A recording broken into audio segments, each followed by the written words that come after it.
வணக்கம் ஃப்ரெண்ட்ஸ். பைக்ல டெய்லி போற ரூட்ட இன்னைக்கு நான் நடந்து போக டிசைட் பண்றதுனால, எனக்கு ஒரு செம்ம சர்ப்ரைஸ் காத்துட்டு இருந்தது. அர்லி மார்னிங் எழுந்து ஆஃபீஸ்க்கு ரெடி ஆகி கிளம்பியாச்சு.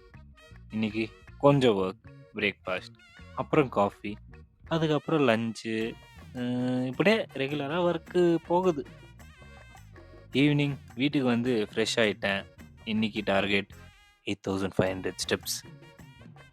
ஆனா, அதே பார்க்க சுத்துறதுக்குன்னு மனசு வரல. ஸோ, ஒரு டிஃபரெண்ட் ரூட் சூஸ் பண்ணலான்னு நெனச்சேன். டெய்லி பைக்ல ஸ்பீடா போகும்போது மிஸ் பண்ண நெறைய விஷயங்கள இன்னைக்கு ஸ்லோவா நடந்து போகும்போது தான் தெரிஞ்சுது. சின்ன சின்ன ஷாப்ஸ், ஸ்ட்ரீட் வைப்ஸ், பசங்க கிரிக்கெட் ஆடுறது இவ்வளோ நாளா பார்க்கல. அப்பதான் புரிஞ்சுச்சு, கொஞ்சம் ஸ்லோவானா தான் லைஃபு என்ஜாய் பண்ண முடியும்ன்ட்டு. அதுக்கப்புறம் ஸ்ட்ரெயிட்டா ஃப்ரெண்டு வீட்டுக்கு போயிட்டேன். டோர் ஓப்பன் பண்ணும்போதே அவன் என்ன பார்த்துட்டு ஷாக் ஆயிட்டான். ஸ்வெட்ட பார்த்துட்டு, "டேய்! அது மாத்திரம் சொல்லாதடா. அங்கருந்து இங்க நடந்து வந்தேன்ற மாத்திரம் சொல்லாதன்னான்." நான் சிரிச்சுட்டேன். ஆமாண்டான்னு சொல்லிட்டேன். இத கேட்ட அவங்க அம்மா செம்ம ஸ்கோல்டிங்.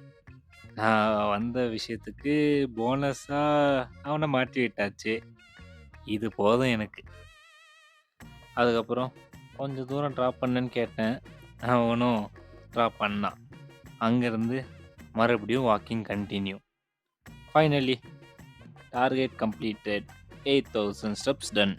வீட்டுக்கு வந்தா, வீட்டுக்கு வெளியே ஒரு கேங் நிக்குது. நம்ம டாகி பசங்க தான். அவங்களுக்கு கொஞ்சம் ஸ்க்ராட்சு, கொஞ்சம் பிஸ்கெட்ட குடுத்து, அவங்களும் ஹாப்பி, நானும் ஹாப்பி. டின்னர முடிச்சுட்டு டே கம்ப்ளீட்டட். இன்னைக்கு ஒரு லெசன். லைஃப்ல கொஞ்சம் ஸ்பீடு கம்மி பண்ணுங்க. மிஸ் பண்ண அழகான மூமெண்ட்ஸ் எல்லாம் தெரியும். சியா